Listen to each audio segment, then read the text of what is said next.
Yo, what it do, everybody? My good people, this is your boy, old boy. Welcome to Old Boy's Corner. Hopefully, soon to be your favorite CC, your content conversationalist. Thank you for rocking the old boy. Thank you for rocking with old boy and Old Boy's Corner. Hope everybody in a good place spiritually, mentally, and emotionally. Understand that our mental and our spiritual healing, our emotional healing, just as good and just as important as our physical. So once again, support the channel, like, share, comment, and subscribe. Support the channel. It's for the free. It's for the free. Once again, your content conversationalist. Remember, I'm just a small little channel trying to bring awareness. Once again, the content today is for shattered dreams. What happens when they survive sex trafficking? I think there's a lot of content that being ran. I run into about awareness, about what happened to the kids. But to be able to see what happens once they go through it. The ones that make it out. Let's pray for the ones that, the family that are the ones that don't make it out. But let's also celebrate the ones that actually make it out as well. I can only imagine what that trauma is like. But they have another opportunity to live through it, to grow through it, through a great support system. But the content today is going to be about shattered dreams, what happens when they survive it. We hear many stories about the kids that go missing in it. We hear plenty of stories about the ones that don't make it out. Very seldom we talk about the ones that actually made it out and what is life like for them. So tonight we're going to cover that aspect of it. And we're going to still continue to pray for these kids that they're released from that. The adults that's in it, we're going to continue to pray and send positive energy. And hopefully that they're also released from it. And hopefully with the proper authorities, the proper protocol, the proper procedures, that the sex trafficking will go away. And I think that alone will help us hashtag save some of our kids.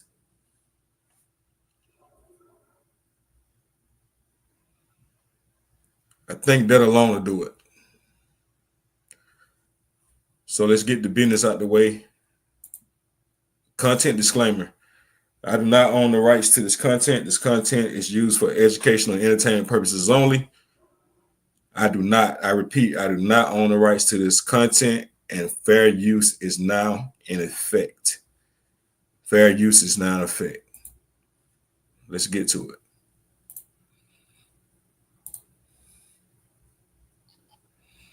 Your childhood. Let's start with just a little bit of background on your family, kind of where you grew up, and just take us back to the beginning, essentially. It's 6 of us all together. I have 6 brothers and sisters. I'm the oldest of 6. This is me and my uncle Ismail.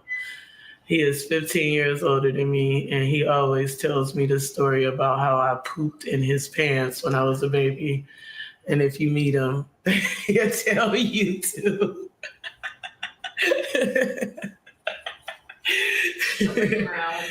No, you can't bring him around. That's the first story. Tidy Boo Boo. You know why I call you Tidy Boo Boo, right? I got a brand new pair of khakis and I laid you down on them. You pooped all over my khakis, man. I was going to be fresh. Yeah, I love my uncle. And this is me and my mom and dad. This picture is a reminder of two young people who didn't know what they was doing and didn't know where life was going to take them and made a lot of mistakes, but they didn't mean to. It reminds me I was made in love. They just didn't know what they were doing. You know, when I look at the pictures that's right here and thinking about what I wanted to be when I grow up, and I wanted to be an architect. That's what I wanted to be when I grew up, when I was a little kid.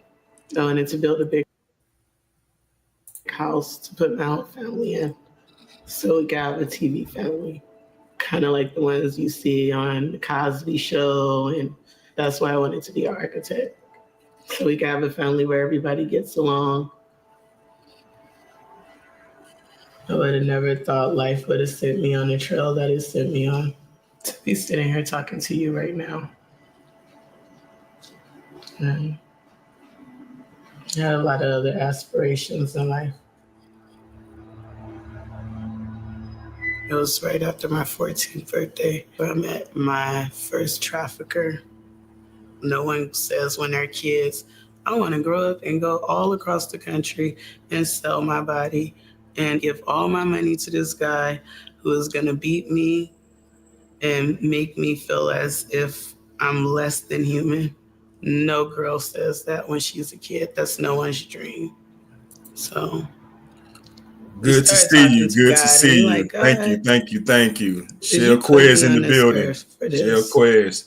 Did you put me on this earth to be abused repetitively? Because it didn't just start there, it started way before.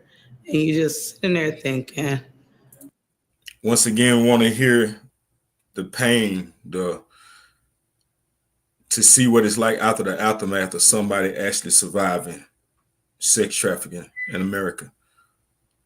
And once again, it's not only to bring awareness to the kids, but like what happened when the ones do get out. Want to continue to keep these older women that went through this as kids in our prayers as well. like, what kind of God are you to put me here for this? You know?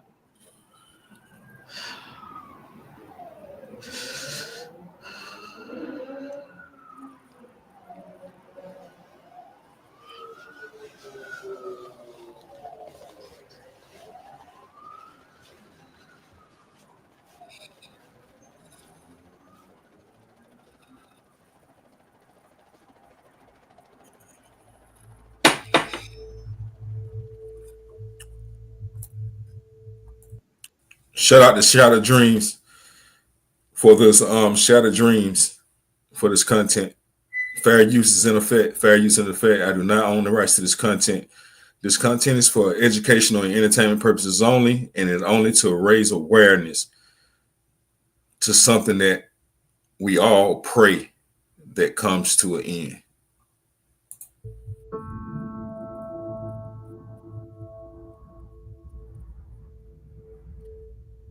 There's all types of experiences. I've had some guys who I saw for 3 years over a period of time and never had a problem with them. And I've had other guys who came in for 5 minutes and were trying to rape me or rob me or pulling knives on me or whatever the case is. So there's really no way to like protect yourself or know like what to expect. This guy, this one in particular, he was completely naked when I got there. He opened the door, he was completely naked. He was high on cocaine. He was coming down, he was real agitated. He was trying to touch me, and I didn't want him to touch me because I was immediately repulsed. And this is the first time I finally like pushed back. I don't know what you're going to do to me. He was threatening me. He basically told me if I don't do what he wants, he's going to hurt me. And nobody's going to, if he could kill me and nobody would care. He said that I can do whatever I want because I've Once again, these are the lucky ones that got out to be able to hear from them. paid for you for 2 hours. I own you. And I knew that he was telling the truth. I was thinking, like, how did I end up here?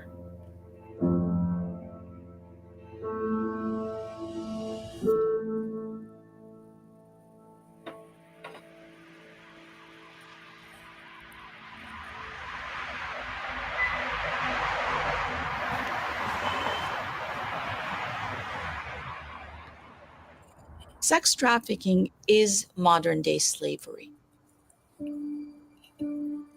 We're dealing with the most important human rights issue of our time.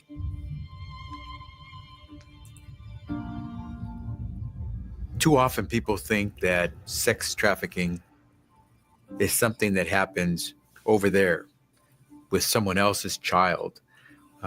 People are startled to find out that the vast majority of victims are American. They are in our neighborhoods, and oftentimes they're in our home, and we don't know it. Mm. There's no state in the United States where it hasn't yet been documented. And Salute, so we're Raw. seeing Thank it you for happen in stopping rural through. communities, Salute, in urban Raw. communities, suburban communities, affecting people of all races and ethnicities. It's everywhere. And I think people are slowly realizing that there is no hiding. I'm just running through some content of the kids that actually make it out somehow. They're blessed to make it out, to be able to shine some awareness on them as well, as we continue to pray for these kids to be brought home, and who's pray for the kids that have been unalived in the situation. We also want to shed light to the adults that make it out and continue to pray for them, that they get the healing that they deserve. Thank you for stopping through. In place, and therefore it becomes a major issue, not just in California, but across the nation.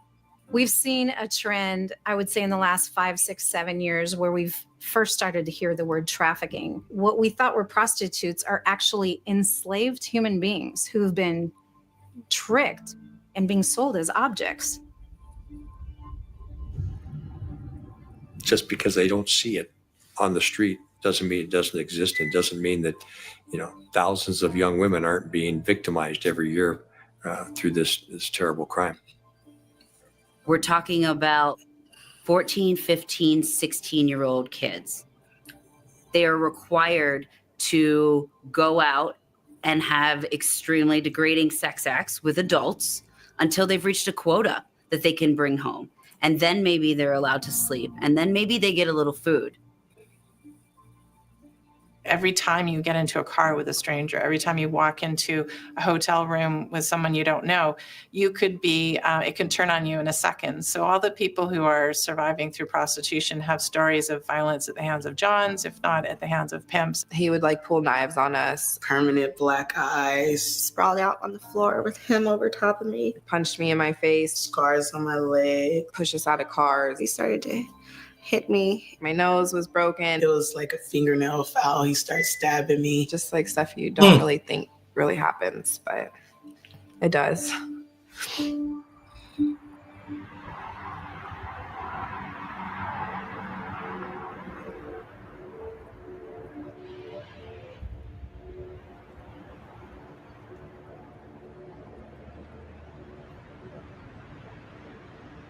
Those of us who are watching the street level trafficking, who are watching the activity that is underground, who are watching the dark web, we see activity increasing. Now, 80% of sex trafficking is happening on the internet, through apps, through social media. It really happened in the late 2000s when we started doing everything online.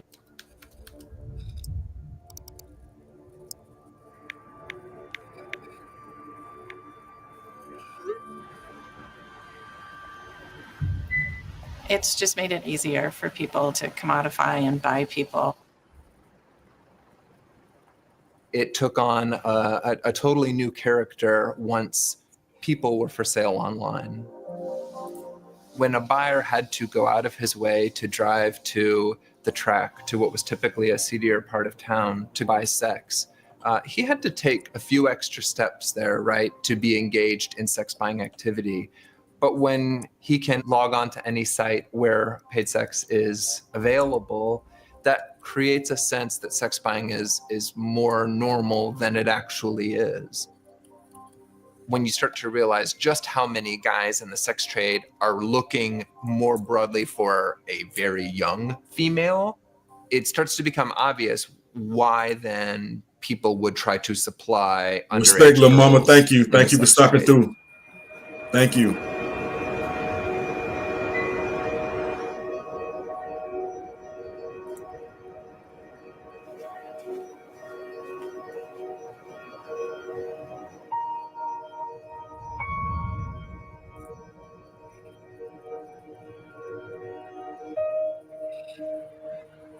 We're seeing evidence that traffickers and buyers are targeting teens. We've seen the use of technology, social networking apps, and apps on phones being used to target children, to learn about their vulnerabilities Thank and you, use everybody, for that checking in. information Thank you. as part of the traffickers' recruitment strategy. No family and no kid is completely immune from this activity. Because of the reach of the social media, they're able to reach into the bedroom and actually seduce and deceive and manipulate even kids who. Shout out to Rare. Shout out to Lil Mama in the building. Shout out to Raw. I appreciate you. I appreciate you. It means a lot. It means a lot. who don't come ready for this kind of exploitation.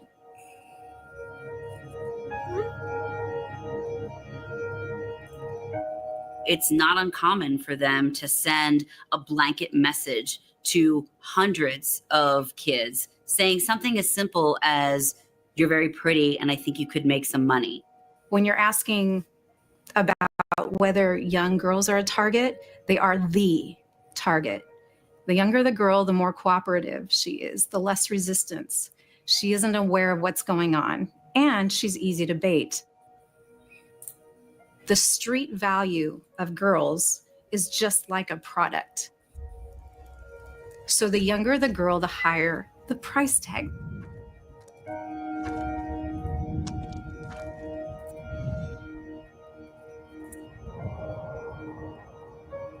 The most requested age is 14. Sad. Sad.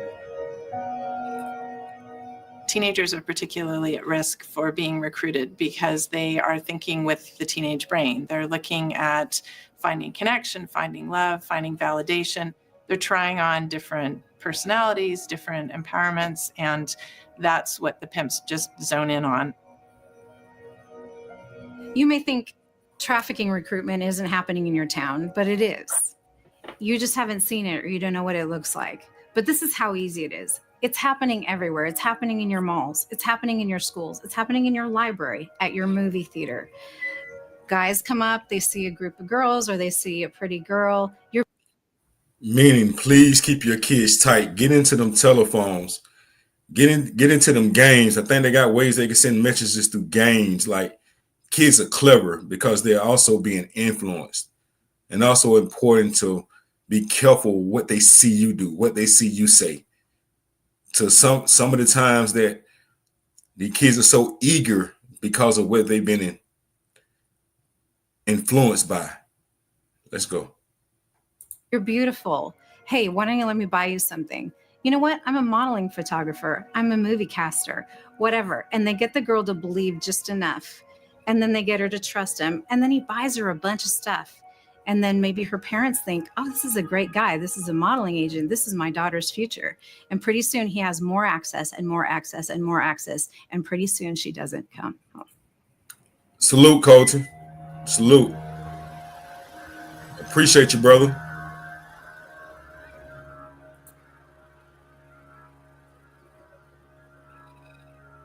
The victims often have what we call multiple trauma, complex trauma, because they've already suffered trauma.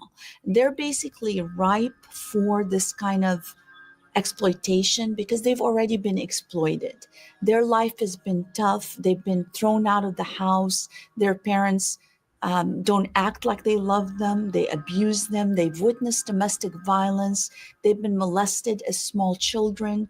They've been sexualized so that their bodies don't feel already like they belong to them. So what the traffickers tell them is, at least you can make money off of it.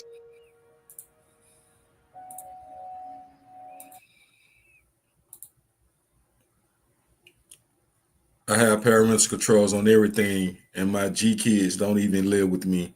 But I also have parental control trips on my son's games because he's 31 but special needs and will not have him influence. Yes, ma'am. Yes, ma'am. Shout out to you for that. Shout out to you for that. And that's what it takes. And that's what it's saying that it starts at home. It starts at home. So shout out to you for that. Alicia, how you doing? How you doing? Thank you.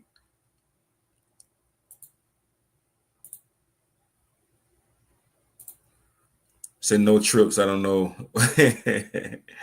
I know what you meant. It's all good. And once again, this is to raise awareness for the ones that make it out. And let's continue to pray for them that they are healed, that they're able to process in life, because it is, I'm sure it's not easy. That's what's up, Raw. Make sure you drive careful. Let's go. Pay attention to the road. I appreciate you. I think that a lot of things that have to do with my upbringing and the sexual abuse, the combination, kind of prepped me for a trafficker, associating with abuse with love. Abuse with the love. Unusual tool. We have to monitor all their activities. Weird crap happening everywhere. Yes, ma'am, indeed. Yes, ma'am, indeed. This person loves me if they hit me because they're disciplining me. I didn't value my body. I didn't value me. You know, when you grow up with sexual abuse, you tend to associate sex equals love. And I started to realize, well, all I'm good for is sex. That's all I'm good for. The easy targets are the ones that are already broken down. They're already looking at the ground. They already hate themselves. They're already bullied. They already think that they're not worth anything and no one cares.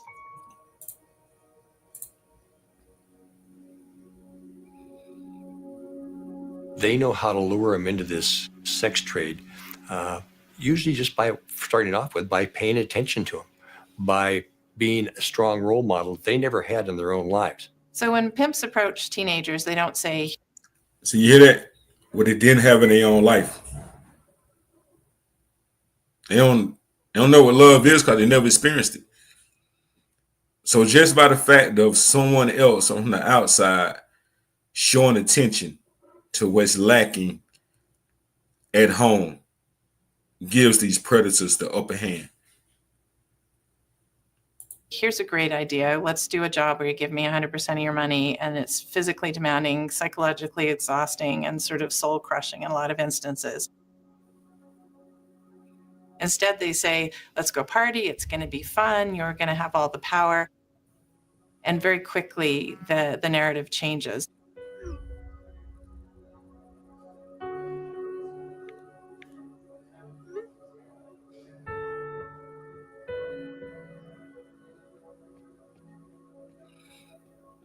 I am super protective and it's hard won companionship Sex at my trafficking age. isn't just a girl being kidnapped out of her home or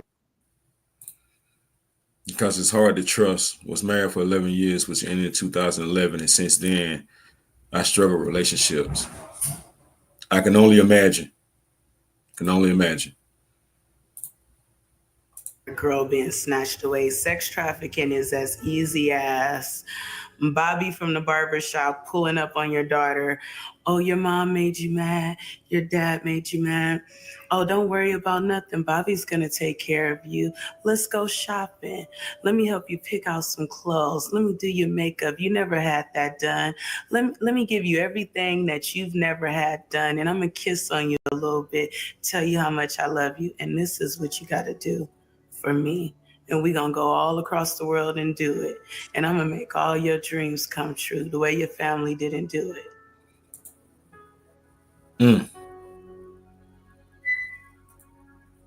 It's a Romeo thing. Like it's coercion, and it's fraud, and it's you really feeling like you love this person. I remember that I liked him. I thought he was a cool dude. He was always appeared, to be looking out for my best interest. And, we kind of developed a relationship where he knew I needed money. And then he easily exploited that. So he was getting what he needed out of the deal. There was no real care for my well-being at all. They start out with a seasoning process where it's one instance where I need you to do this for me. And then when the child resists doing it again, it's not uncommon for the trafficker to say, I know where I got you. I will. Prayers for you, Rare, and anybody else that actually is a survivor. And also to the families of the ones that didn't make it out, because everybody don't. Everybody don't. So prayers to you for that. Most definitely prayers to you for that. I would check my daughter's phone randomly, even had to alert another mom about her daughter conversating with grown-ass men on Instagram. Most definitely. It takes a village. And that's that part of it right there, of that village. That's what it takes. You got to get out in these kids' business. They're not grown. Stay in their business. It's about love. So let's go. Go back and I will kill your family. I will beat up your family.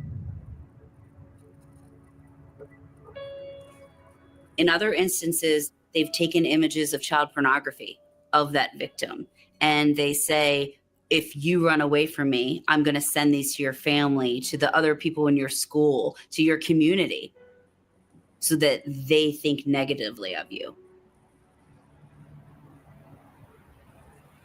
It was confusing for me because I agreed to do so many things out of fear that I normally wouldn't do. And so I just started feeling really weak and like really stupid. And so, I just really lost like my self-identity. I already didn't have a self-identity enough. And so once he came into the picture, I just completely like didn't know who I was. So I was conditioned to think that this was normal. First name whore, middle name whore, last name whore. And that's what I embodied. I agree, Alicia. We see a lot of similarities between domestic violence victims and sex trafficking victims. And this is because the mentality is actually very similar. And that is that there's this one person in a girl's life who is her provider, her companion, maybe the only person she sees that isn't a client. And he does everything for her. So who would she be without him? Where would she go? And one of the things that traffickers do is they disconnect this girl from every support system and everyone in her life. And within a short time. Welcome, Petty Queen. Good to see you. Good to see you. Welcome. We find that girls will literally do anything for her pimp because he's the only thing that she has. Imagine that. This is real life, though. Sad.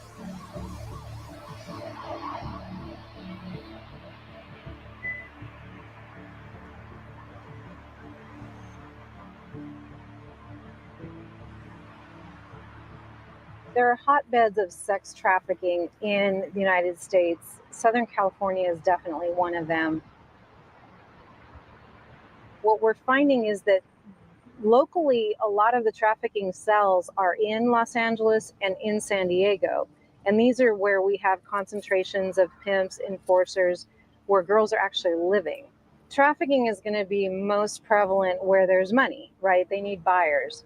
So Southern California particularly Definitely attracts heartbreaking. tourists. Hollywood attracts tourists. That's one of the big reasons that LA is really popular for trafficking. Also, sporting events is one of the big draws. Conventions is another big draw. When you find that in San Diego, Atlanta, any place like that where people can come in and out quickly and disappear, that's where you're going to find a real prevalence of trafficking.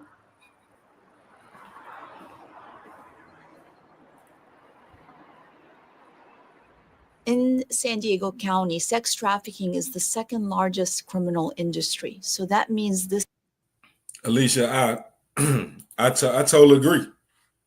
It's crazy that we're actually worried about this in 2025. And I don't know how to, but it's supply and demand. If these weird, I'm going to say it, if these weird motherfuckers wouldn't have a desire for this, if little girls didn't sell, there was not weird-minded people, this wouldn't be such a big business. And they'll probably go find something else to do, which is probably also illegal too. But I totally agree with you. It is crazy that we're actually worried about pimps, drug traffickers. And I don't know in y'all state to where they actually don't even just give prostitution charges out anymore, that they are sex trafficking charges. And you can be charged with that if you are being caught taking a woman from one place to another for a sexual act. Because the pimps was getting away with it. So I agree with you. It's sad. This is a big problem.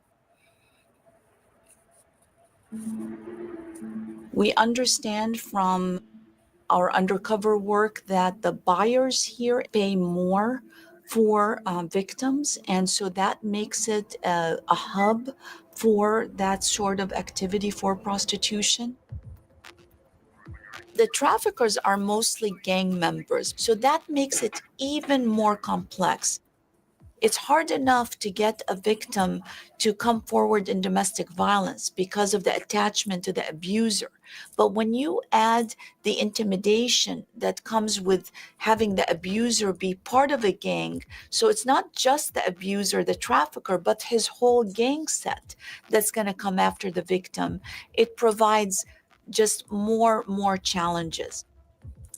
The gang members will even share these women back and forth among gangs. It's unheard of when you're dealing in drugs or other illegal activity. About $800 million in San Diego County alone for human trafficking. That's a lot of money. When we're talking about who is trafficking girls now, the trend is becoming increasingly toward gangs and organized crime. However, we're also seeing opportunistic pimps. And at the foundation of it is money. Humans are a renewable resource in that if I sell you drugs, I have to give you the drugs and you take off with them. But if I give you a girl, I get her right back, just the same as I gave her to you. I haven't lost anything. We were finding. How do we solve the problem when the problem begins with the higher ups and who's supposed to protect the children? We have to come together as a village. Yes, ma'am, little mama. I totally agree. And once again, it's economics. And you've heard them also say plenty of times, money, money, money, money, money. And it got to the point to where it's begun, it's weird anyway, but they're not even doing it for their own sexual gratifications. They're doing it for monetary value. So you're right. It's going to take a village. It's going to take each individual, which is going to be hard, but it's about holding the community accountable. Is getting into your neighbor's business, finding out whether he or she is an ex-heir. It's a business. But just like any other business in America, if they don't get no sales, they close down. And unfortunately, that's how we got to look at it. Like, and it's gonna take a neighbor at a time. It's gonna take a child at a time. It's gonna take a mama at a time, an auntie at a time, a father at a time. But when you see something, say something. It's better be safe than sorry. Let's go. That on average, they were telling us they're making somewhere in the range of $120,000 per victim. And on average, we're controlling between 4 and 5 victims in a year. So, making upwards of $600,000 a year is a very lucrative business. See, The money there you didn't go. go to me. It didn't help It's me about pay the for money. school. It didn't help my kids. It didn't help me pay my rent. Like, I didn't even have a house to live in. It went to my pimp. It went to his drugs. It went to his fancy shoes. It went to his Gucci clothes. And it went to his rims and his system and his car and his rap career. They were pimps. They made money off of women. They surrounded themselves by women. They talked to women. Their get up from the time they woke up to the time they went to sleep was, how can I get more women? How can I make more money off of women? You usually hear of women having to go through 10 to 15 people a night, and this is mainly to make a quota that they're being forced to make. My initial quota started at $1,000, so $1,000 a day. Once I was able to easily make that, it would go up. Sometimes if you didn't make your quota for the day, you'll be out all day and all night trying to get it until you did get it. Sometimes there'd be consequences. It was like a constant chase of money. Like, you got to chase it from place to place. So what's happening is the cells that are trafficking girls are nationwide. So most of the cells that are trafficked effectively have satellites in every major city. Most definitely sickening. So the girls are very easily moved around. Why or how often? It boils down to this. How much money are they making? Is it enough? Could they make more in another city? It frequently will only be the price of a plane ticket to fly this victim to Las Vegas, New York, Chicago for some major event that draws a lot of men who are away from their families frequently and looking for prostitutes.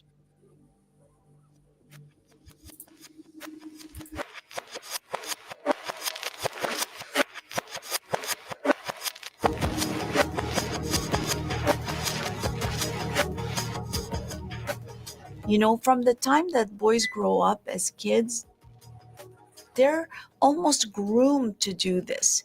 They're almost allowed to think that this is natural or a rite of passage,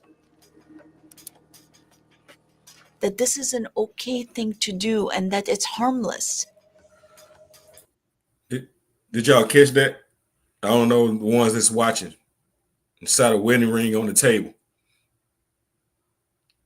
And this is also a problem too. Like, you have these married people, whether they're male or female, they know something ain't right. And if you know that your significant other is taking part in these type of things, it is your obligation, your accountability to also report them, because they're part of the problem. So they convince themselves that it's harmless.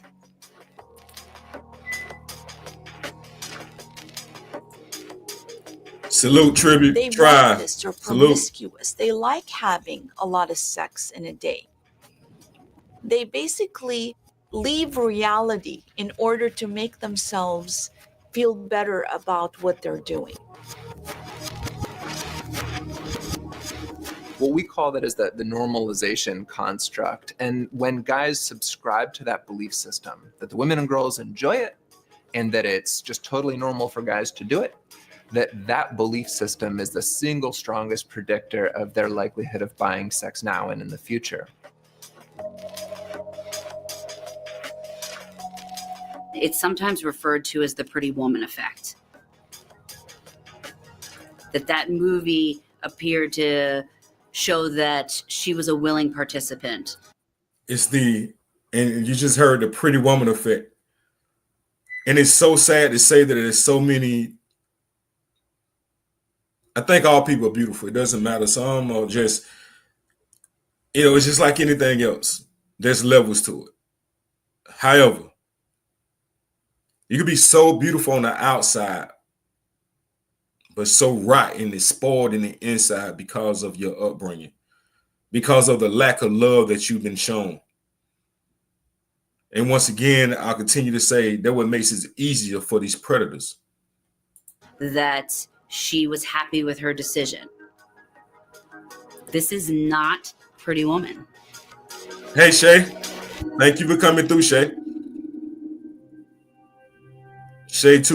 The fantasy that you allowed me to build for you was all bullshit. It didn't count. I didn't even remember your name. I don't remember what you look like. You play different roles for the buyer to where they think in their head, she likes it. She's getting money for it. I'm going to give her money for it. We're all satisfied. I didn't enjoy any of it. I didn't care for any of them. And I was repulsed. I remember the first time throwing up afterwards. We know then that belief among buyers is mythology. The question, I think, is whether or not they are creating that belief system. It's sickening, but it's also a fetish. Yes, a bad one, but yes. I need help. And like I said, it wouldn't be a business if you were just a supplier. A supplier need buyers. It's supply and demand, just like any other business. That's why I say, the help got to start somewhere. That's one pedo at a time, one neighbor at a time. It doesn't matter. We got to start somewhere. Oh boy, I don't think I would ever understand how a grown man could look at a child like that or force a woman to do things for his gain. Little mama, let me tell you something. That grown man, first off, a grown man wouldn't. And this is what I say, just because your age bracket says that you should be grown, it doesn't mean that you're grown. Because you're right. You're right. A grown man would never.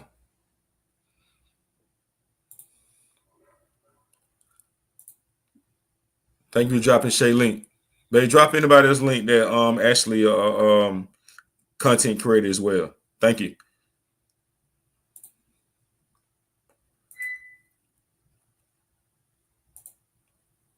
I love the love. Like Miss Parker say, speak to your neighbor. I love it. Let's go. To justify what they know to be wrong behavior, or whether or not they just tell themselves that over and over and over again as a way to cover up the reality of what they're actually seeing.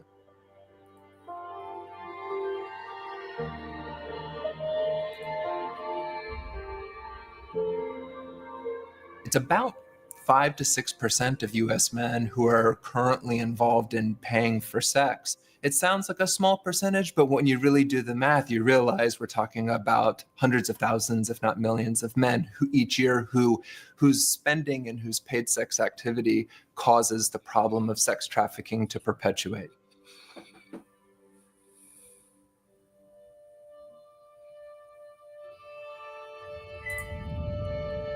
And a lot of this going on is not because the lack thereof at home. You got ones that got, and I don't know what people do behind closed doors. No, you grown. You got money. I don't care what you do with your money, but don't do it with a child. There's enough adults out here that's probably willing to give it away for monetary value. Stick with that. But it's a power thing. And it's weird.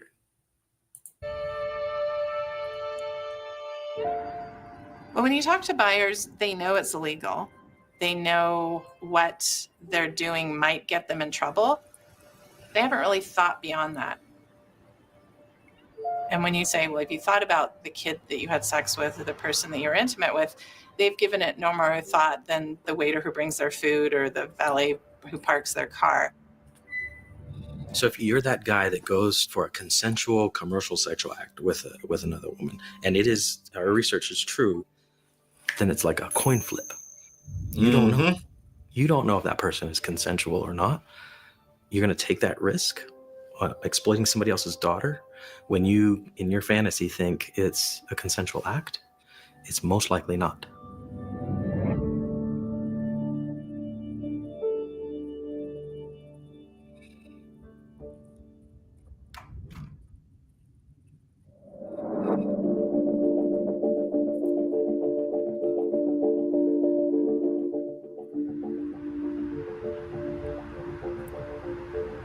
Men that would never dream of driving down a boulevard and stopping their car and trying to cut a deal with a prostitute on the street.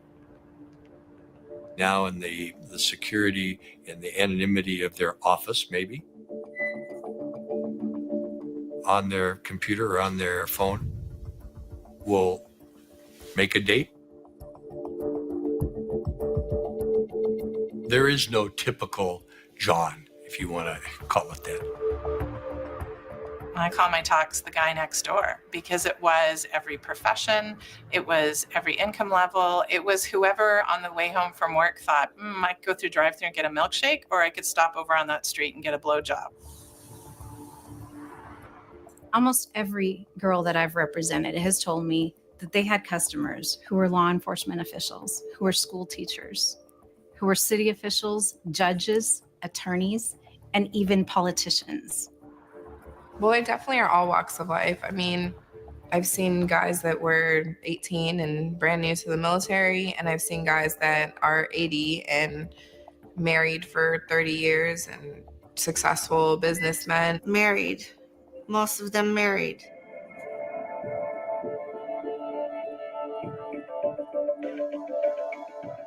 You know, I've worked with people who've worked on the streets who say, you know, dads will come and pick them up with the baby strapped in the car seat and expect a sex act. So, you know, we could try and explain that the mom's at home and not as sexually available as before, but it's much deeper than that. Why would you feel like this was an appropriate sort of activity to add to your day?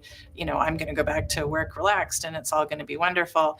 When really, after the moment, it was stressful, it was nervous, it wasn't good sex, but it's the anticipation and the idea that it's going to be all about them in that moment.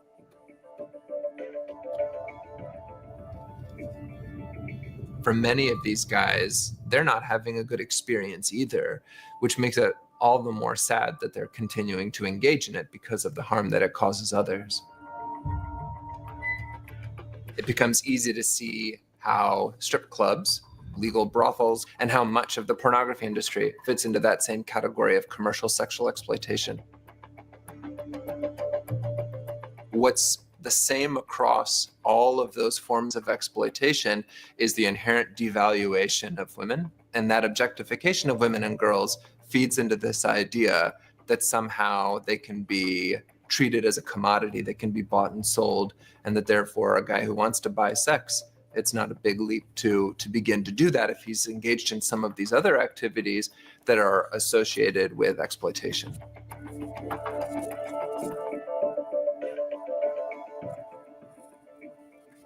The supply is occurring in response to the demand, which means the demand is the problem. It's not underlying the problem. The demand is the problem. Yeah, you heard him right. Very few of the men who say they've bought sex in their lifetime have only done it once. We find that a quarter of sex buyers fall into that high frequency category. Thank you for your They're buying support. at least multiple times a month, and in some cases multiple times per week. Now, that's only 1 in 4 sex buyers, which may not sound like much, but when you realize that how many transactions they account for, they actually represent about 75% of all the sex trades transactions. So we strongly recommend that states adopt what we call a graduated penalty structure. You're welcome. If they recidivate, if they offend after they've been arrested once, there needs to be heightened penalties to reflect that. It's completely unacceptable when a community's average fine is $100. The guy spent more than $100 on paid sex. So there's no way that a $100 fine could. Exactly. It's not enough of consequences behind it. And that's what I said, Shay, is you start the demand, the supply has to stop. It's a business. It's regular economics. It's just the same as the Walmarts, the Kmarts, the Food Lines, the QTs, the if you got Spinks, it's the same thing. That if you stop supplying it, the demand will go down. And it's a business, man. They don't care about these. Obviously, they don't care about these kids. They don't care about the adults that they have in this lifestyle. Let's go. It could, be the real source of problem for him. That's completely inadequate.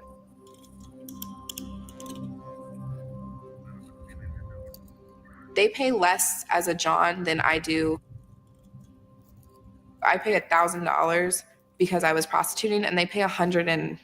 The buyers have the least consequences. I've had a buyer get mad and say he want his money back and take my purse, and I call the police, and the police show up and say, well, you got to give him his money back.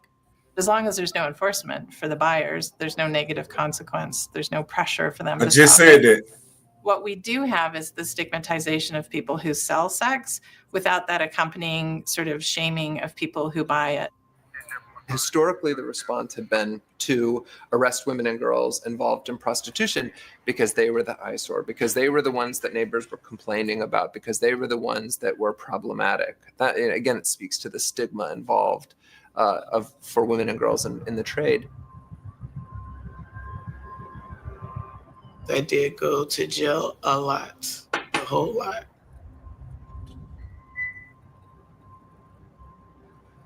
I have over 100 cases. I am what they consider a career criminal.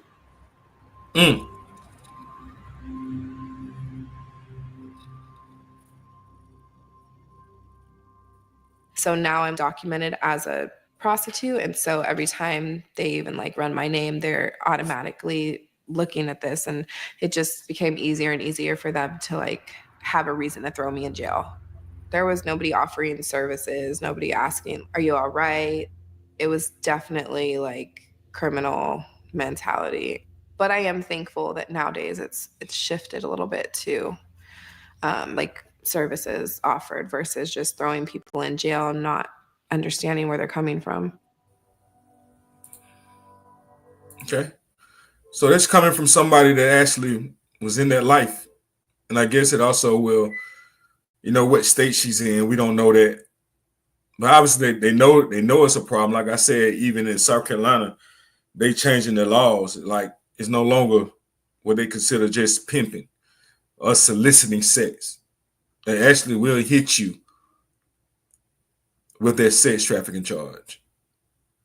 Even if it's only one woman, one child, it doesn't matter. You're going to get that charge in South Carolina. So one law at a time. Once again, it's getting there. Need to get there faster, I will admit. But I'm hopeful. Let's everybody else be hopeful as well. San Diego really led in this area of shifting the lens of law enforcement, shifting the lens of community so that these kids are not viewed as prostitutes. We created protocols where it was a victim-centered approach. Every person encountered in prostitution is first looked at as a potential victim rather than a potential suspect. That mindset change. See, she just said it. And I hadn't watched this either. One thing about me, when I watch things over here, I like to watch them raw. I like to get my own reaction, and that way, if you haven't saw it as well, we kind of can see, or the vibes are the same. And I keep it authentic that way. Over here in the old boy's corner.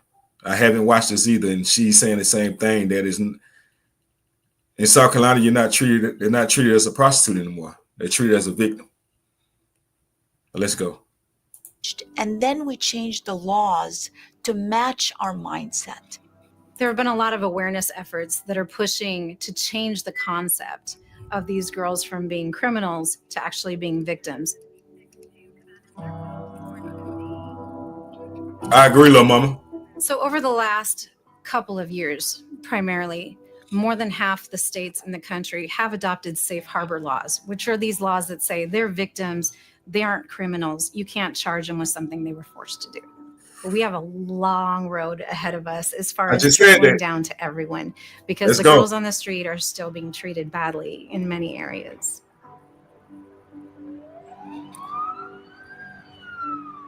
One of the big challenges we have is these women don't see themselves as victims. And it might take 1, 2, 3, 4, 10 times before they finally realize they're the victim of the crime here. And so also every now and then I'll plug in some true testimony in some of the things that I cover. I actually know someone that actually was into the pimp, and I'm doing air quotations as I speak. He was into the pimp business. It wasn't no kids, anything like that, but it was still, and there was willing participants. However, when them laws changed, probably in South Carolina, I think it was probably maybe like 4 or 5 years ago. Guess what it made him do? He went out, he stopped pimping because his homeboy had got the charge of sex trafficking, 15 to 20. So now he's out cleaning carpets, hanging TVs, renting exotic cars. He was forced to do something else because he didn't want to face as much time. And that's a true story, knowing personally. It's almost like you have to deprogram them. I wasn't chained to a bed, and I wasn't forcibly, like physically forced to stay anywhere. Granted, sometimes I was, but for the most part, my chains were like in my mind. So how do you get out and try to explain that to people? Like, how do I get out and try to explain to people, like, I'm not handcuffed, but my mind is handcuffed? Like, for me, like, that sounds crazy to me when I say it out loud. And so to try to explain. That's that Stockholm syndrome that people act like it doesn't exist. And that's one thing that I would like for all men to do. All men. We're supposed to be the comfort. And when we're shaming women or blaming women, why should they leave? Why should they do this? Why should they do that? It's not that easy. That victim blaming, that victim bashing. You hear what this lady's saying right here? I wasn't always chained down, but in my mind I was. It's called Stockholm syndrome. It is real. That to my family and try to explain that to myself and understand myself got so stressful that I didn't want to deal with it. He told me, nobody wants you.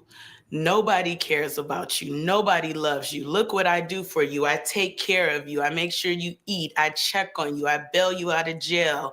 Sometimes, depending on how bad I hurt you, I take you to the doctor when you need to go. I am your everything. And you believe that this person is your everything. And you feel obligated to this person. You feel like you can't leave them. You feel like you can't go nowhere else. There's nowhere else to turn. It's mental handcuffs that this person has on you. Society doesn't care about you. Nobody gives a fuck about you. You're just handcuffs. A whore. That's all you're good for. And your brain thinks that. You think that even if I try to leave, where am I going to go? What am I going to do? Who's gonna hire me with a record a mile long? What man is ever gonna wanna be with a woman that's been with a million other men and they could still see the sins that's all over her body? Who is gonna want me in the end? You feel that. You feel like this is the only person that wants you. So it is hard to leave. It is really hard to leave. You hear it. You hear it from a victim.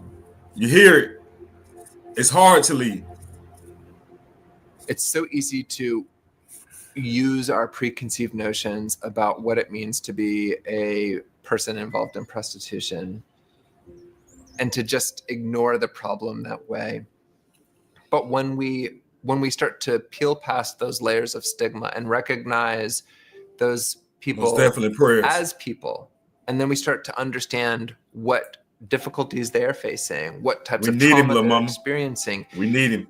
You start to recognize the person as a person, and you start to understand that it's not something that they jumped into, it's something that is being done to them.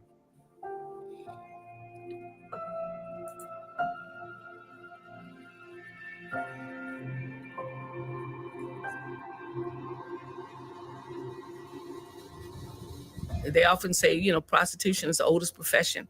I don't think it was a profession. I think it's the oldest abuse of individuals. But still, it's been around forever. And we still have not changed our perception of it very much. These girls are hidden in plain sight. And it seems as if, no one seems to see them. They walk by them, they belittle them, and they've been forgotten by society. To be forgotten and to be not thought about anymore is probably the worst punishment ever. Just to know that, somebody's daughter feels like she can't go home because she's been on the streets and this is what the pimp told her.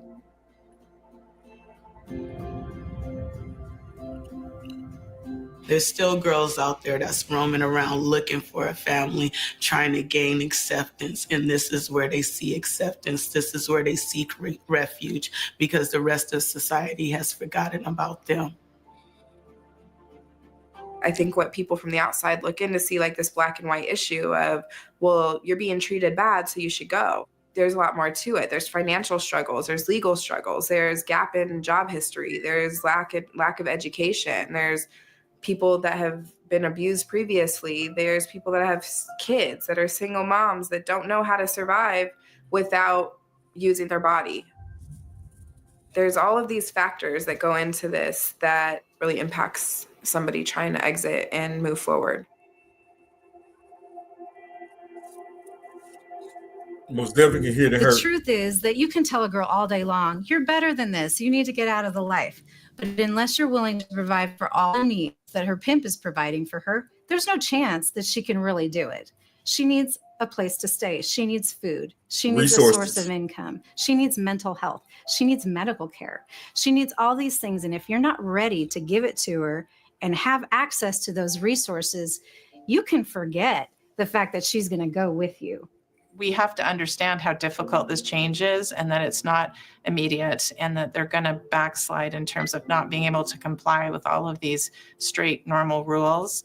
So we have to have the patience to understand that it takes 6 or 7 times to exit before they've got the strength and the belief that they're worthy. So you have to keep working with these people because it takes a lot for us to build up trust. So many people we've trusted in have broken it and broken us that we don't know who to trust. The recidivism rate is so high. The majority of women, they go back 4 to 16 times before making it out, if they make it out.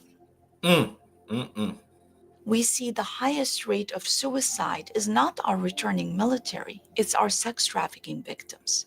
The highest rate of overdoses from drugs, the most horrific physical abuse and diseases are to our sex trafficking victims. It's estimated that within 7 years, if we can't recover a victim and help her escape, that she's very likely gonna be at the medical examiners. It's in real numbers, my people. And that's what it's all about once again. It's about awareness. See something, say something. Like I said, one pedo at a time. And if it doesn't look right, be willing to take that chance. You hear these numbers. It is ridiculous, man, at a high rate. At a high rate. Let's go.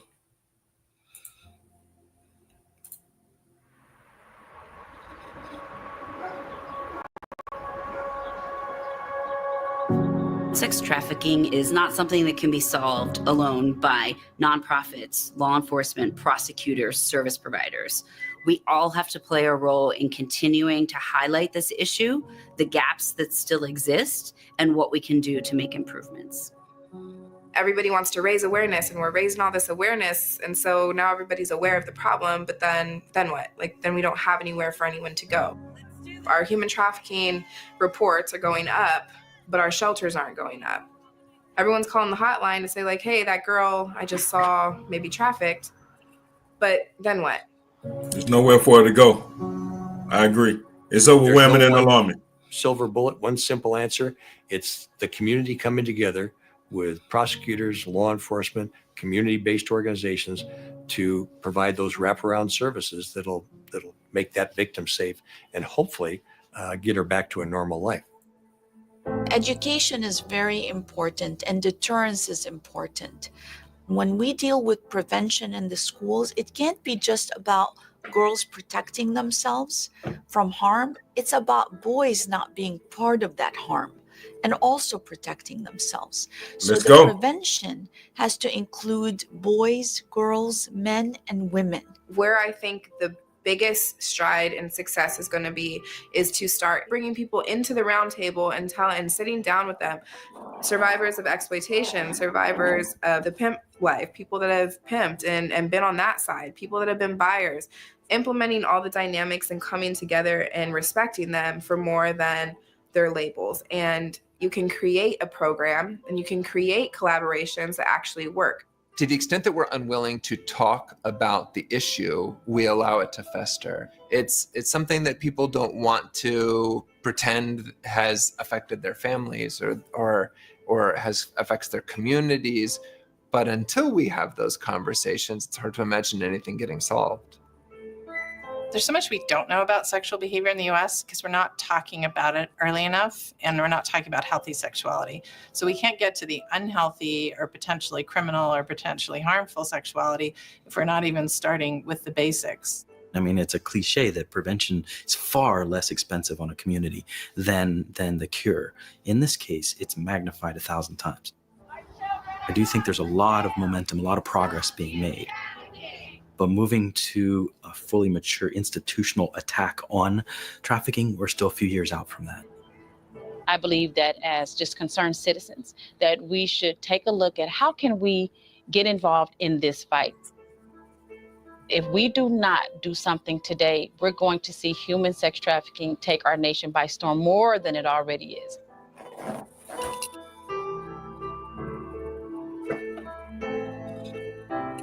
I think people get caught up in this, like, well, trafficking doesn't really impact me specifically. And so it's hard for me to figure out my avenue to get involved. How do I make time to volunteer? You don't have to. Even if all you do in this movement is to stop stigmatizing, that's doing enough. Let's go. Instead of driving down the street and saying, oh, that's a dirty prostitute, say to yourself, I wonder what happened to lead her there. The harm started way before the sex. And we have to recognize that. Shame on all of us. Shame on society if we think that we can pin this only around the sex itself. We have to ask ourselves, knowing that sex trafficking has been around as long as it has, why have we not done anything about it? Why have we allowed it to perpetuate? Why isn't this making everyone crazy that children are being taken from their families and sold on the street as objects for sex? It should drive us crazy. All the innocence that was taken away from me from the time I was 14, right, all the way up until I was 30 years old. just think about those years and what I could have done with those years if one person would have reached out to me and said, you know what, it's okay, you don't have to do this. I'm going to help you be a kid. It's important to save those girls because they shouldn't have to go through what I went through. Nobody should have to endure that type of lifestyle. They may not have our last name, but they are definitely from our neighborhoods. And it's up to us because it's our kids. Failure is not an option. If you care at all about your own kids or your neighbors or your grandkids, you need to be involved because they are the next victims. To not do anything would be devastating. Let's go. And that would be the worst thing in the world, to basically give up and to believe that we don't have the capacity to change. And we do. We've made great changes. We just have more changes to make.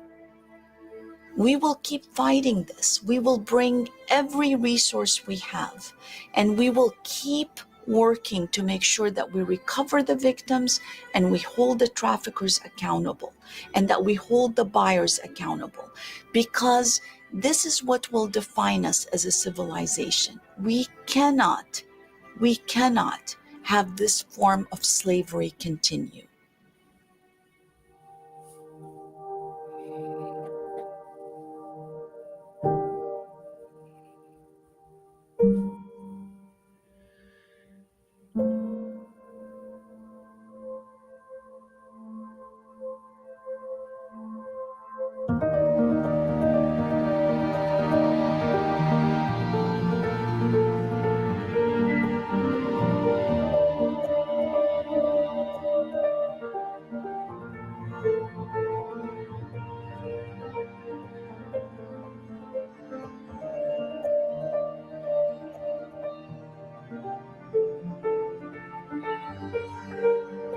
Keep fighting. Never give up. Oh, let's pause this. Finding stability in her own apartment where she lives. Let's go.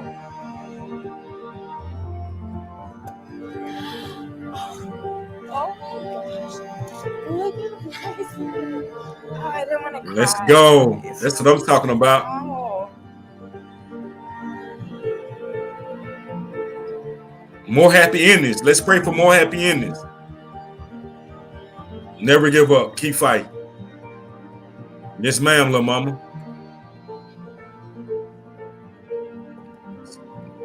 Oh my God, it's sins of the world. Yes.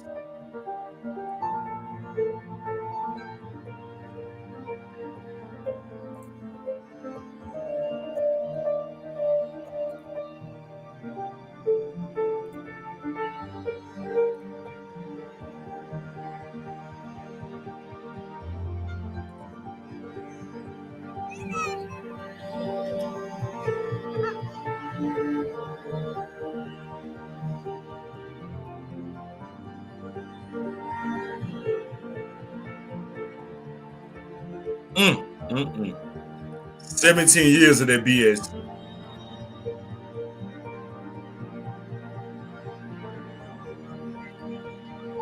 Reach one, teach one. I agree. Let's go, ladies. Let's go. Thank God for that. Thank God for that.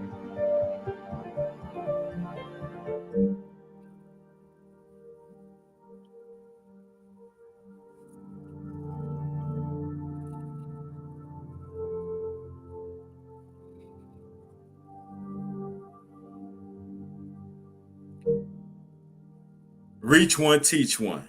When you get, you give. When you learn, you teach. Let's go.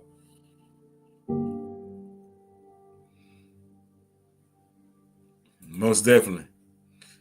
Because the devil is busy. But that God is more powerful.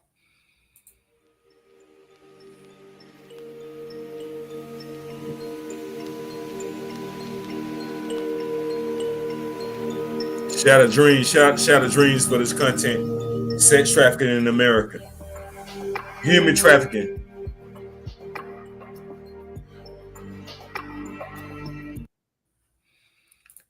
It is real. It is real.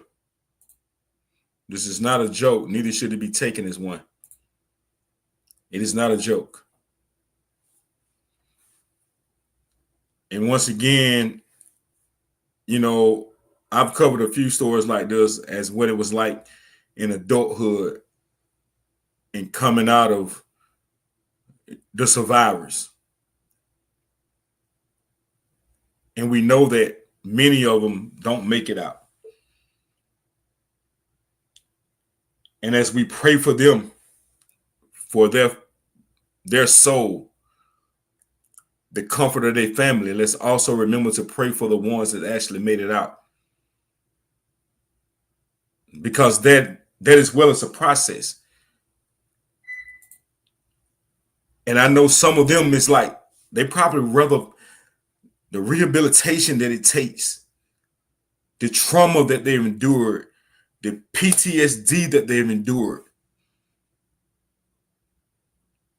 I know in the beginning stages, someone may wish that they was no longer here.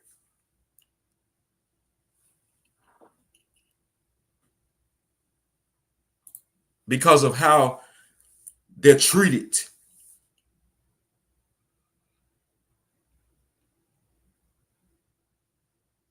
When people don't understand that they were taken advantage of at an early age,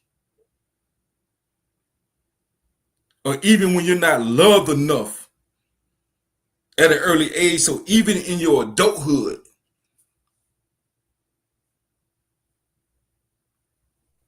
you lose sight of it. So yes, the babies are important. The babies are very important.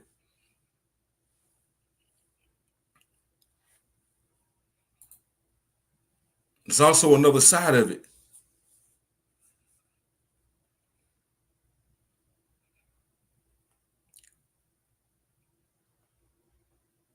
There's a lot of devils walking amongst us. But God.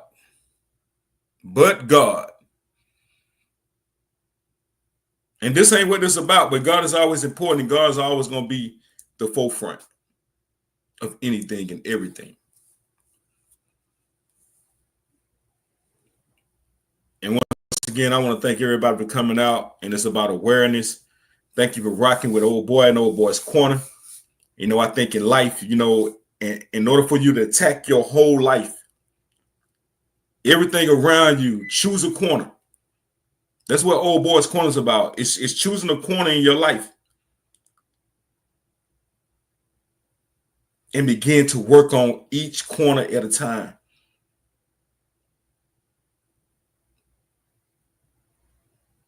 And let's get it together.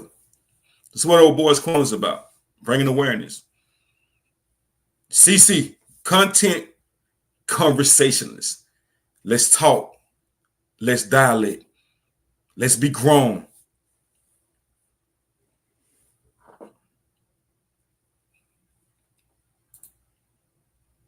Nah, Ron, thank you for listening.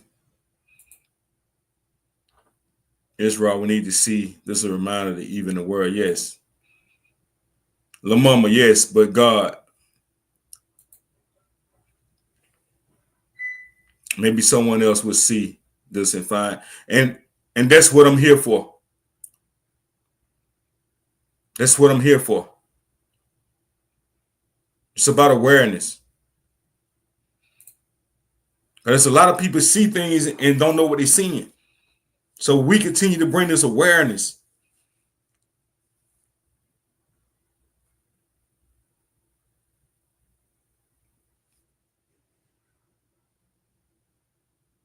The business gonna be there.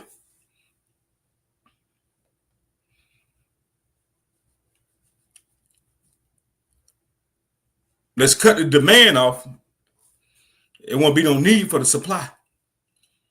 Shout out to Juanita in the building. Thank you for stopping through. Thank you, Shay. And here just raising awareness, man. I'm just a small vessel. Love kids. Love women. And I don't like to see them hurt. Good night, Shay.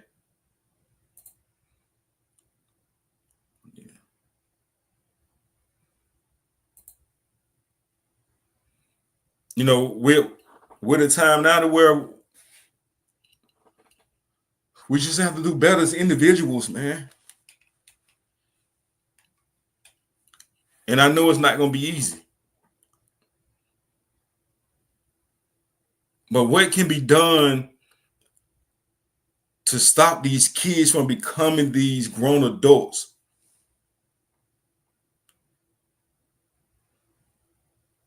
Love on them. Let them know they're important. Let them know that they're beautiful. Let your little boy know that he's handsome. So they won't go out looking for their glorification in the streets. And even if they do, they know the difference between right and wrong.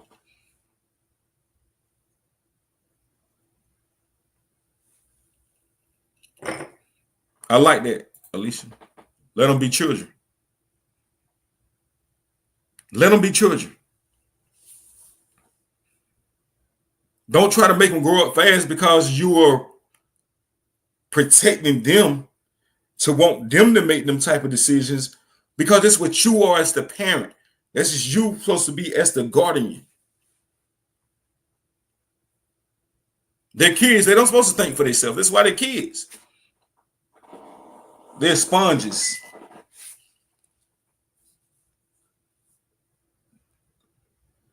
Let them know they're great.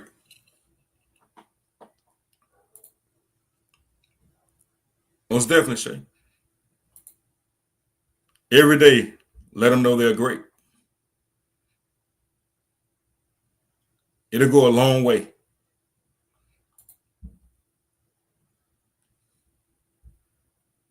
Respect your kids. Appreciate your kids.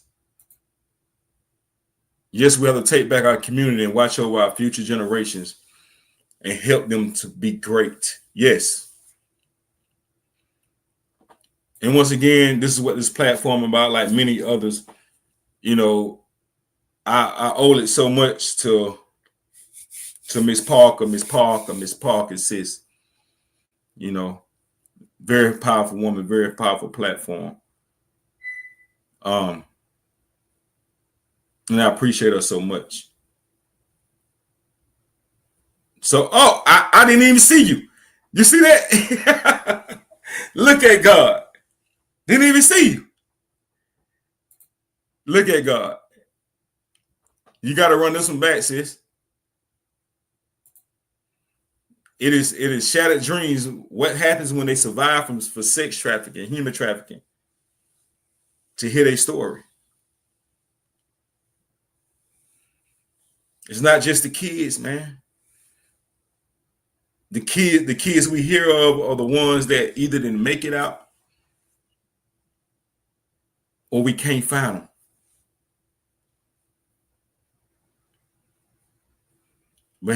But here there's voices of grown women that maybe still have a lot to learn in this world because they've been trapped.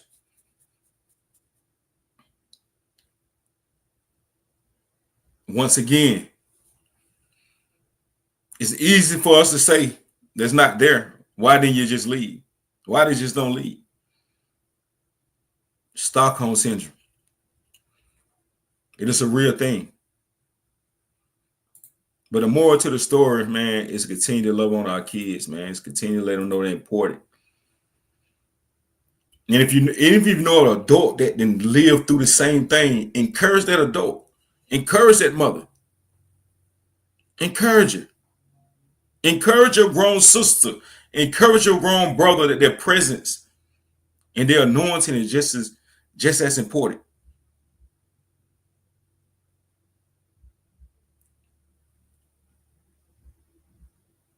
Exactly, Shell. Instead of acknowledging their wrongs, tell them about the good you see in them also. Yes. No, Miss Parker, thank you. I began to talk about you and didn't even see you. That's how it should be.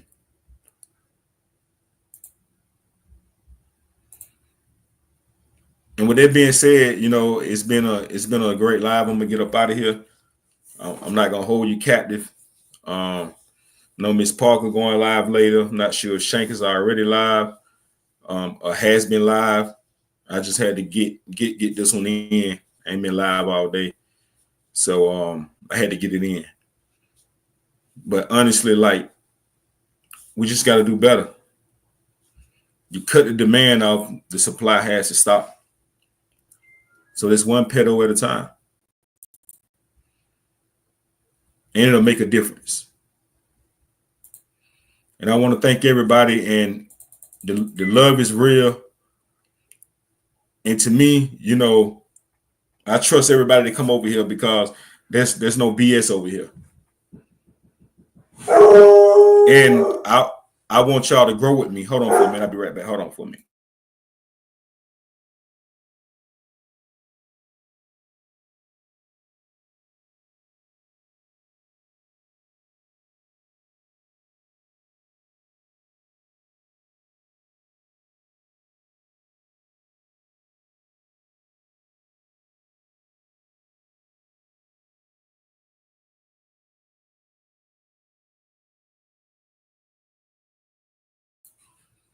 Like I said, I want everybody over here with me now to continue to grow with me.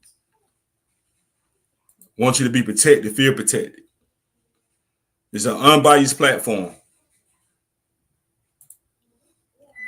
Parents need to watch what they say to their children because words can either build them or tear them down. I agree.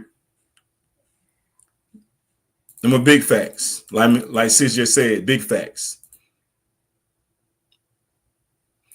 Speak life into them. Let them know that they're loved. And I want each and every one of y'all that's in this building now to continue to grow with me. Because there was a time where just me and Shea Quez was in here, you know, rocking it out, you know.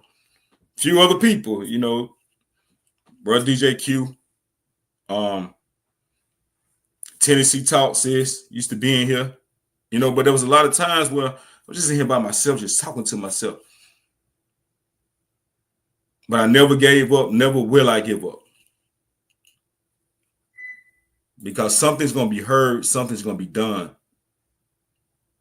So I thank each and every last one of y'all that's stopping through, man.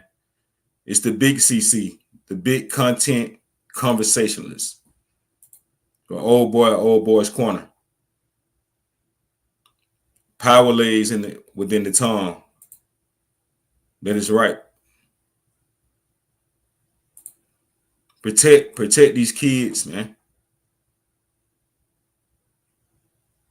Protect them. They're all we got. And that's the next generation. So with that being said, I'm looking at everybody's name in here. And I want to see everybody at 3 p.m. my time in Sunday service.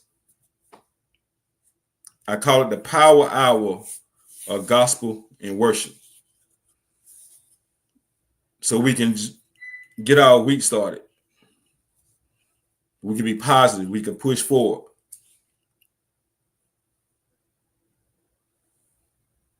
No matter what the week has did, we get another opportunity to do it better. Nah, we're going to get it in. Power hour.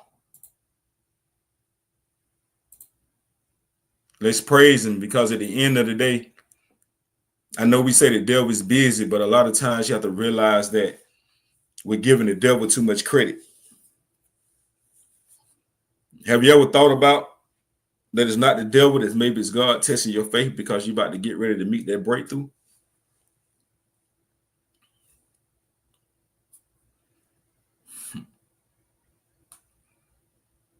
Are you really sure it's the devil?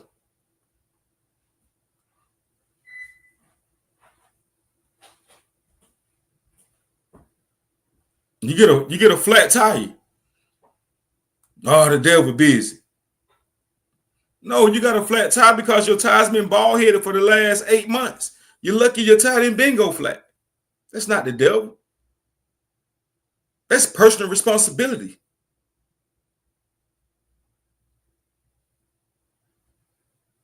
And another thing about accountability, let's talk about accountability.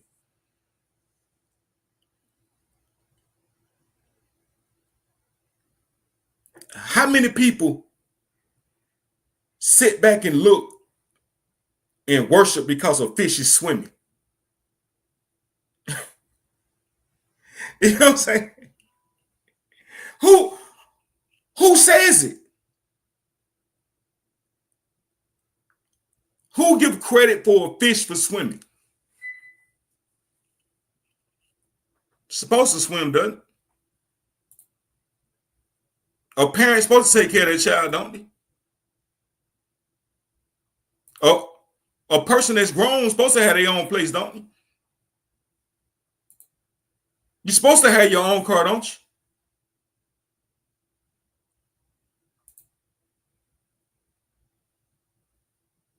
I call it the fish reserve.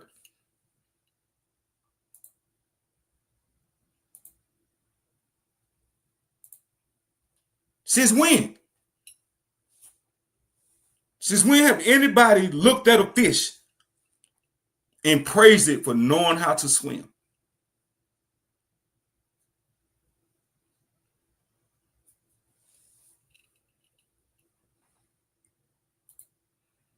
I understand, tribe. I understand. It's all good.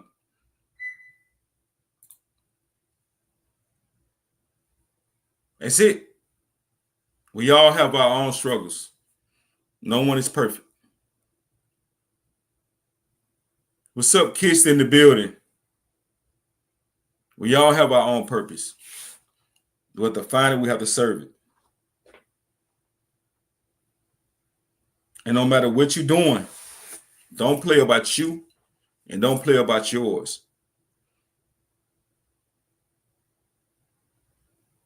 Let's get back to the content, though. Get in these kids' business. First off, they ain't got no business. Get into their phones, get into their gaming systems. Know who their friends are, know where they stay at. And this is another thing. Inspect what you expect. Inspect what you expect.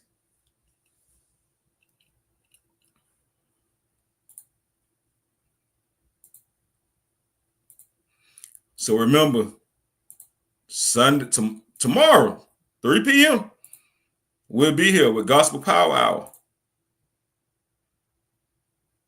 Talk to the parents of the children. And sometimes you talk to the kids, you realize why the parents ain't conversated with you. But sex trafficking and human trafficking is real. Mental abuse is real. And a person is not there for you emotionally and mentally and spiritually. Who cares that they're physically? Yes, meet those kids, meet them friends and their parents too. Yes, I agree. This is exactly what I told my kids when they were growing up and don't got no business or their business in my business. I agree, Juanita. I agree. I don't allow mine to go over to their friend's house. Nope. Yeah, for what?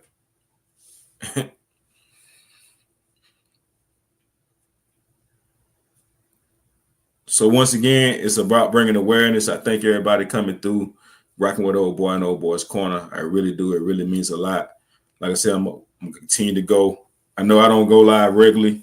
I'm working on that to be able to commit myself to the content, to be able to have these conversations.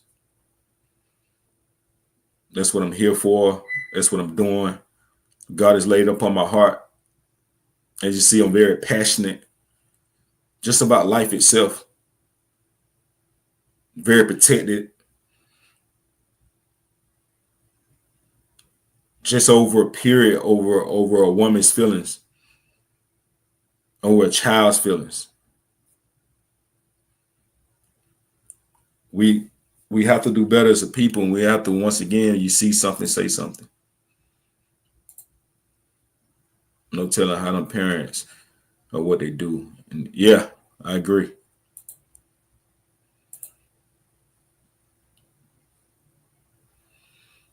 You know, some of the stuff that these people allow to happen to their kids and do to their kids, like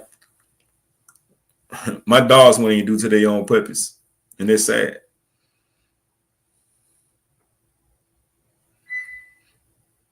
We just have to do better. And once again, let's continue to pray for these grown women that have survived human trafficking, sex trafficking. Let's continue to hopefully that the babies will no longer be a part of this. But it starts at home. And if I don't leave you with nothing else, I'm gonna leave you with self-accountability. Self-accountability. And I'm just old boy, man, from Old Boy's Corner. Like, share, comment, subscribe, share the live. Help me bring awareness. And at the end of the day, I'm just a small town country boy with big city dreams. That's it. That's all. But I'm going to tell you the truth. I'm going to give it to you raw. The moment, as long as we're living in my house, we don't have no business. I check everything. They couldn't stand me, but love me. Now that they have kids of their own, they understand what I was doing. Yes. I'm going to get up out of here, man. And once again, I appreciate each and last one of y'all. I know Miss Parker going live. She got some great content coming tonight. As always, sis doing her thing. Big ups to her. Like I said, I'm very, very, very grateful to have her in my corner. It's a blessing. So y'all get over there and get going, man, with sis. And I'll see everybody here tomorrow at 3 p.m. Let's go. Once again, it's Old Boy for Old Boy's Corner. Let's go.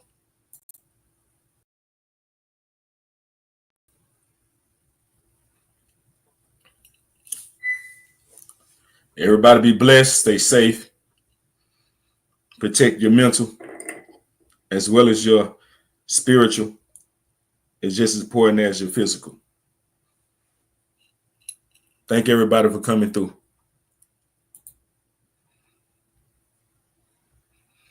I'm so thankful mine are grown. My sons are and their daughters as they were their sisters. And they all know I show up behind all of them. The schoolhouses, events, I am the head of my village. Yes, ma'am. Let's go. Thank you.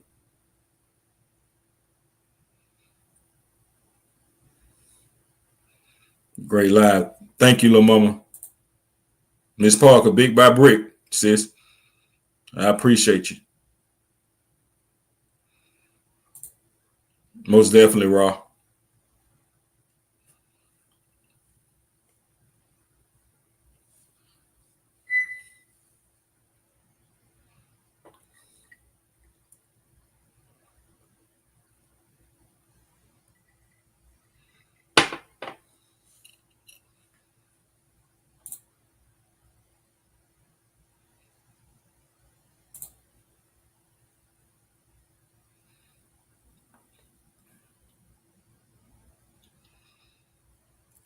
Once again, just a small town country boy with big city dreams. Like, share, subscribe, share the live. And I hope to soon be your favorite CC content conversationalist. Where we open up the panel, where we talk about it, we keep it unbiased and keep it real.